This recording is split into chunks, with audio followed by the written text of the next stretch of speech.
Good morning. Welcome to civil journey. இன்றைக்கி வந்து நம்ம என்ன பார்க்கலாம் அப்படின்னா 26th ஜூனோட கரண்ட் அஃபேர்ஸ் பார்ப்போம். ஃபர்ஸ்ட் நியூஸ் என்ன அப்படின்னா பாவையா ஃபோக் ட்ரெடிஷன். இது ஏன் நியூஸில் வந்துச்சு அப்படின்னா இந்தியாவோட பாரம்பரிய நாட்டுப்புற கலைகளை பாதுகாக்கிற முயற்சியோட ஒரு பகுதியாக தான் இந்த பாவையா ஃபோக் ட்ரெடிஷன் மறுபடியும் நியூஸில் வந்திருக்கு. ஃபஸ்ட்டு பாவையா அப்படின்னா என்னென்னா, இது இந்தியாவோட மிகவும் பழமையான ஃபோக் மியூசிக் ட்ரெடிஷனில் ஒன்று. முக்கியமாக வெஸ்ட் பெங்காலில் நார்த் மாவட்டத்திலையும் அதே மாதிரி அஸ்ஸாம் மாநிலத்தோட சில பகுதியிலையும் இது வந்து இந்த இசை மரபு வந்து பாடப்படுது. இது வந்து யார் அதிகமாக எந்த கம்யூனிட்டி வந்து பாதுகாத்து இதை யூஸ் பண்ணிட்டுருக்காங்க அப்படின்னா ராஜ்பான்சி கம்யூனிட்டி. இந்த பாவையா அப்படிங்கிற சொல்லுக்கு உணர்வு இல்லை மனநிலை அப்படிங்கிற ஒரு பொருள் இருக்குது. அது நமக்கு தேவை கிடையாது, பட் நான் சும்மா சொல்கிறேன். இதில் என்ன தேவை அப்படின்னா, இந்த ஃபோக் ட்ரெடிஷன் எந்த மாநிலத்தோட தொடர்புடையதுன்னு நமக்கு தெரிஞ்சிருக்கணும், வெஸ்ட் பெங்கால். அப்போ எந்த கம்யூனிட்டி மக்கள் வந்து இதை பாதுகாத்து வர்றாங்க, இது மட்டும் நல்லா ஞாபகம் வச்சுக்கோங்க. இது போதுமானது. நெக்ஸ்ட் நியூஸ் பார்ப்போம். நெக்ஸ்ட் நியூஸ் என்ன அப்படின்னா பொக்கோனோ ஃபால்ட் ஜோன். இது ஏன் ஃபஸ்ட்டு ஃபால்ட் ஜோன் அப்படின்னா என்ன அப்படின்னா, இப்போ வந்து பிளேட்ஸ் இருக்குல்ல, அந்த பிளேட்ஸ் வந்து எப்பவும் கொஞ்சம் கொஞ்சமாக நகர்ந்துகிட்டே இருக்குல்ல. இப்போ 2 பிளேட்ஸும் ஒன்று தள்ளும் போதோ அல்ல இழுக்கும் போதோ இல்லை ஒன்று கிராஸ் ஆகி நகரும் போதோ பூமியில் ஒரு பிளவு மாதிரி ஏற்படும். அந்த பிளவை தான் நம்ம என்ன சொல்கிறோம் அப்படின்னா ஃபால்ட்டுன்னு சொல்கிறோம். இப்போது இந்த ஃபால்ட் வந்து திடீர்னு அழுத்தத்தோடு வெளியேறும்போது எர்த்குவேக்கும் வரும். ஸோ இப்போ பொக்கோனோ ஃபால்ட் ஜோன் பற்றி பார்ப்போம். இது வந்து வெனிசுலா நாட்டில் இருக்க ஒரு முக்கியமான ஃபால்ட் சிஸ்டம். அங்கே வந்து 1000 கிலோமீட்டர் நீளத்துக்கு வந்து இது பரவி இருக்காமா. இந்த ஃபால்ட் வந்து கரேபியன் பிளேட், அதுக்கப்புறம் சவுத் அமெரிக்கன் பிளேட், இந்த 2 பெரிய டெக்டானிக் பிளேட்ஸோட மூமெண்ட்டால் உருவாயிருக்கு. அதுக்கப்புறம் ஃபால்ட்டில் வந்து 3 டைப்ஸ் இருக்குது. நார்மல் ஃபால்ட்டு, ரிவர்ஸ் அல்லது த்ரஸ்ட் ஃபால்ட்டு, இல்லை வந்து ஸ்ட்ரைக் ஸ்லிப் ஃபால்ட் அப்படின்னு சொல்லுவோம். இந்த 3ல் இது பொக்கோனோ ஃபால்ட் அப்படிங்கிறது வந்து ஸ்ட்ரைக் ஸ்லிப் ஃபால்ட் அந்த வகையை தான் இது சேர்ந்தது. அது நமக்கு நல்லா தெரிஞ்சிருக்கணும்.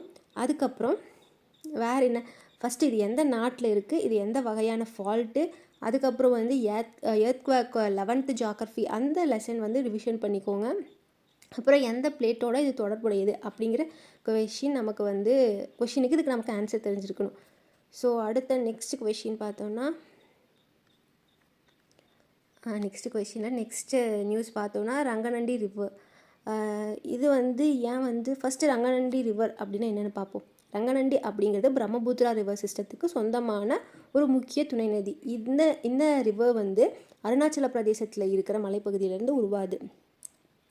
அங்கே வந்து என்ன சொல்கிறாங்க அப்படின்னா பேன்யோர் ரிவர் அப்படின்னு அதான் இந்த ரிவரை வந்து சொல்கிறாங்க. அதுக்கப்புறம் அஸ்ஸாம் மாநிலத்துக்குள்ளே வந்ததுக்கப்புறம் ரங்கநண்டி அப்படிங்கிற நேமில் தான் இது வந்து ஃப்ளோ ஆகுது. இப்போது லாஸ்ட்டில் வந்து பிரம்மபுத்திரா ரிவரில் கலந்துருது. இதோட ஆர்ஜின் என்ன, ஃப்ளோஸ் த்ரோ என்ன, இதோட ட்ரிபியூட்ரி என்ன, இது நமக்கு தெரிஞ்சிடாகணும். ஆர்ஜின் வந்து Arunachal Pradesh, flows through Arunachal Pradesh and Assam, tributary of Brahmaputra river. அதுக்கப்புறம் இது ஏன் அடிக்கடி நியூஸில் வருது அப்படின்னா, இதற்கு முக்கிய காரணம் வந்து என்ன அப்படின்னா ரங்கநண்டி ஹைட்ரோ எலக்ட்ரிக் ப்ராஜெக்ட். இந்த ப்ராஜெக்ட் வந்து அருணாச்சல பிரதேசத்தில் இருக்குது. இந்த திட்டத்தை யார் பண்ணுறாங்க அப்படின்னா north eastern electric power corporation. அவங்க தான் இந்த ப்ராஜெக்டை பண்ணிட்டுருக்காங்க. இந்த ப்ராஜெக்ட் வந்து மின்சாரம் தயாரிக்கிறதுக்காக தண்ணீர் வந்து ஒரு பக்கத்தை சேமித்து வைக்கிறாங்க. ஆனால் இப்போ கனமழை பெய்யுற காலத்தில் அந்த அணையோட பாதுகாப்பிற்காக என்ன பண்ணுறாங்கன்னா அதிகளவு அந்த தண்ணீர் வந்து அங்கேருந்து ஓப்பன் பண்ணி விட வேண்டிய சுச்சுவேஷன் வந்துடுது. அப்படி பண்ணும்போது அங்கே இருக்கிற கீழ்ப்பகுதி அஸ்ஸாம் மாநில சில மாவட்டத்திலலாம் வெள்ளம் வர்றதுக்கு சான்சஸ் இருக்குது. அதனால தான் ரங்கநண்டி ரிவர் வந்து ஒவ்வொரு இந்த மழைக்காலத்தில் அப்போது நியூஸில் வருது. வேறு என்னென்னா இதில் வந்து நமக்கு அவ்வளோதான். ரங்கநண்டி ரிவர் வந்து எந்த ரிவர் சிஸ்டம்க்கு சொந்தமானது, அதுக்கப்புறம் இது வந்து எங்கேருந்த ஆர்ஜின், ஃப்ளோஸ் த்ரோ, அதெல்லாம் பார்த்து வச்சுக்கோங்க. அப்புறம் ரங்கநண்டி ஹைட்ரோ எலக்ட்ரிக் ப்ராஜெக்ட் எந்த நிறுவனம் வந்து இயக்குறாங்க அண்ட் எங்கே இருக்குது, இது மட்டும் பார்த்து வச்சுக்கோங்க. அண்ட் நெக்ஸ்ட்டு நியூஸ் வந்து என்னன்னா பொண்டூரு காதி. இது வந்து ஏன் நியூஸில் வந்துச்சு அப்படின்னா, இதுவும் கைத்தறி கைவினை அந்த பொருளையும் ஊக்குவிக்கிறதுக்காக ஒரு பாட்டாக தான் இது வந்து பொண்டூரு காதி நியூஸில் வந்திருக்கு. ஃபஸ்ட்டு எப்படின்னா என்ன அப்படின்னா, நமக்கு காதினா எல்லாத்துக்கும் தெரியும். சுதந்திர போராட்ட காலத்தில் மகாத்மா காந்தி சப்போர்ட் பண்ண ஒரு கைத்தறி துணி தான் இந்த காதி. ஆனால் இந்தியாவில் வந்து தயாரிக்கப்படுற எல்லா காதியும் ஒரே மாதிரி இருக்குமானா இருக்காது. ஏன்னா ஒவ்வொரு மாநிலத்துக்கும் மாறும். ஏன்னா ஒரு மாநிலத்துக்கும் நெசவுங்கிறது வந்து அந்த மரபு ஒரு பக்கமும் ஒரு மாதிரி இருக்குல்ல. ஸோ இது வந்து இந்தியாவில் இருக்கிற உயர்தரமான காதியில் ஒன்று தான் பொண்டூரு காதி. இது எங்கன்னா ஆந்திர பிரதேசத்தில் உள்ள ஸ்ரீகாகுளம் அப்படிங்கிற மாவட்டத்தில் இருக்கிற பொண்டூரு அப்படிங்கிற ஊரில் தயாரிக்கிறாங்க. இதில் என்ன ஸ்பெஷல்னால் இதில் பயன்படுத்துகிற பருத்தி நூல் வந்து முழுவதும் கையாலேயே தயாரிக்கப்படுது. அதுக்கப்புறம் இதுக்கு வந்து ஜிஐ டேக் கிடச்சிருக்கு. ஸோ ஃபஸ்ட் இதில் நம்ம என்ன தெரிஞ்சுக்கணுன்னா எந்த ஸ்டேட்டு, அதுக்கப்புறம் ஜிஐ டேக்கோட இயர் பார்த்துக்கோங்க, அவ்வளோதான். நெக்ஸ்ட்டு நியூஸ் என்ன அப்படின்னா ஷதயு டேஷ்போர்டு. இது வந்து ஏன் ஃபஸ்ட்டு எப்படின்னா என்ன அப்படின்னா இது ஒரு டிஜிட்டல் மானிட்டரிங் டேஷ்போர்ட். இது வந்து இப்போ அரசு கண்டக்ட் பண்ணுற எல்லா சுகாதார திட்டத்தும் எப்படி செயல்படுது, எவ்வளோ பேர் வந்து இதனால எவ்வளோ பேருக்கு வந்து பெனிஃபிட்ஸ் கிடச்சிருக்கு, எந்த மாநிலம் வந்து ரொம்ப நல்லா செயல்படுது, இல்லை எங்கே பிரச்சனை இருக்குது, இந்த மாதிரி இன்ஃபர்மேஷனை ரியல் டைமாக அங்கே இருக்கிற அதிகாரிகள்லாம் பார்க்க உதவுறக்க ஒரு டிஜிட்டல் பிளாட்ஃபார்ம்.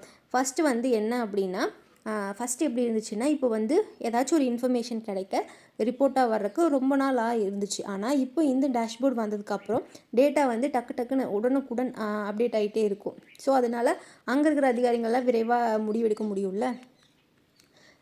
இந்த டேஷ்போர்டோட முக்கிய கோல் என்ன அப்படின்னா இது வந்து ஹெல்த் செக்டர் ஸ்கீம் மாதிரி. ஸோ மக்களுக்கு வந்து தரமான சுகாதார சேவையை வழங்கணும். அப்புறம் அரசோட ஹெல்த் ஸ்கீம் வந்து கரெக்டாக செயல்படுதா அப்படிங்கிறத மானிட்டர் பண்ணுறதுக்காக தான் இது வந்திருக்கு. இப்போ இருக்கிற காலத்தில் டேட்டா இல்லாமல் கவர்னன்ஸ் பண்ணுறது முடியாத விஷயம். ஸோ அதனால் இந்த டேஷ்போர்டு வந்து இதுக்கு ஒரு நல்ல எக்ஸாம்பிள். நெக்ஸ்ட் நியூஸ் என்ன அப்படின்னா REPM scheme, rare earth permanent magnets. REPM அப்படின்னா என்ன அப்படின்னா ரேர் எர்த் எலிமெண்ட்ஸை பயன்படுத்தி தயாரிக்கிற ஒரு பெர்மனண்ட் மேக்னெட்ஸ் தான் REPM. இது வந்து சாதாரண காந்தம் இருக்குல்ல, அதை விட பல மடங்கு சக்தி வாய்ந்தது. ஒரு முறை மேக்னடைஸ் செஞ்சிட்டாவே ரொம்ப நாளைக்கு அந்த காந்தத்தன்மை இழக்காமல் இருக்கும். இது வந்து எங்கெங்கே நம்ம யூஸ் பண்ணுறோம் அப்படிங்கிறது நமக்கு தெரிஞ்சுக்கணும். எலக்ட்ரிக் வெஹிக்கிள்ஸ், ரொபோட்டிக்ஸ், விண்ட் டர்பின்ஸ், இந்த மாதிரி சேட்டலைட்ஸ், ரேடார் சிஸ்டம் மேக்ஸிமம் எல்லாமே வருது.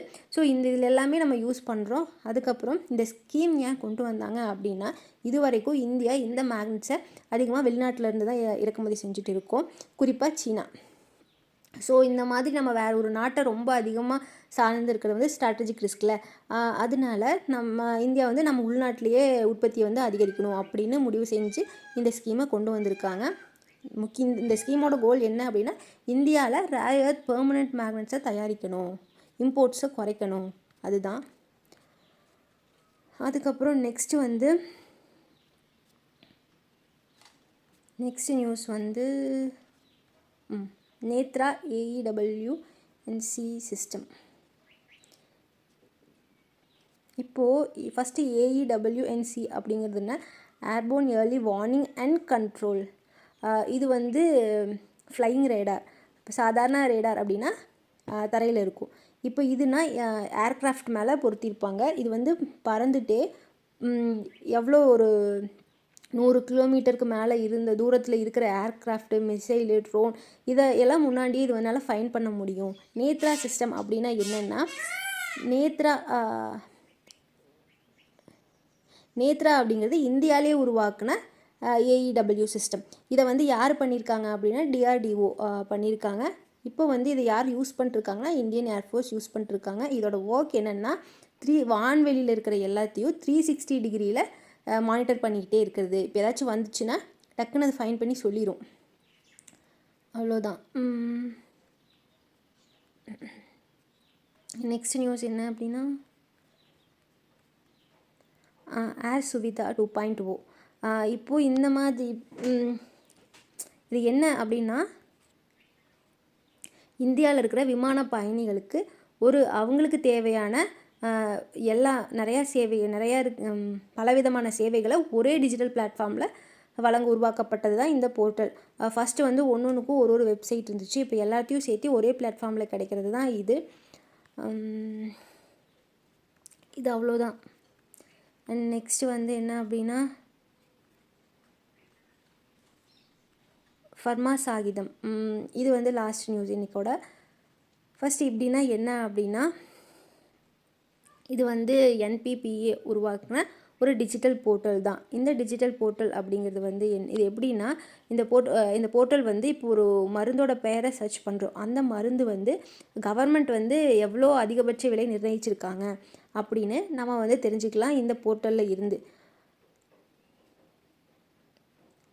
இதனால் நமக்கு என்ன, வேறு பக்கம் கொஞ்சம் அதிகமாகவோ என்னமோ விற்றாங்கன்னா நமக்கு வந்து டவுட் வந்துச்சுன்னா இதில் போய் சர்ச் பண்ணிட்டு கவர்மெண்ட் எவ்வளோ வச்சுருக்காங்க, அதிகபட்ச விலை எவ்வளோ வச்சுருக்காங்க அப்படின்னு பார்த்துக்கலாம்.